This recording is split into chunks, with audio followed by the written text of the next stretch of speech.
J'ai commencé, j'étais assez jeune quand même, là, parce que mon père avait une machine shop, puis j'ai travaillé dans le métal, dans le bois aussi. Et puis après ça, je suis rentré à l'École des beaux-arts de Montréal en 68, 69. Donc j'ai continué, j'ai fait ma maîtrise en art toujours à l'Université du Québec. Puis j'avais pas terminé ma maîtrise, mais l'université m'a engagé pour enseigner la sculpture en bois, en métal et en résine.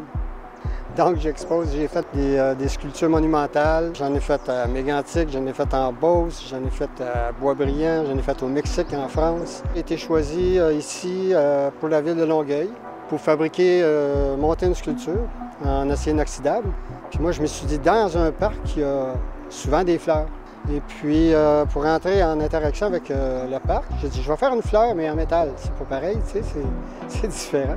Le titre de l'œuvre, c'est Fleurs de nuit.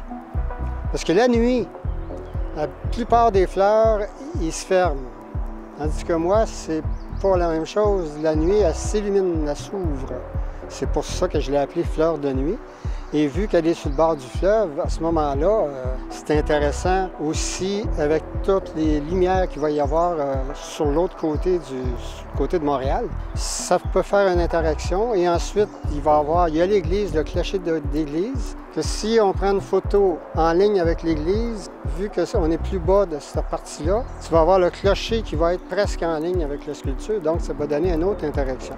Plus je vais faire de la sculpture un peu partout, c'est pas pour faire de l'argent que je fais ça, c'est pour embellir les parcs, puis m'embellir aussi, parce que moi aussi, j'aime ça, faire quelque chose de bien, tu sais.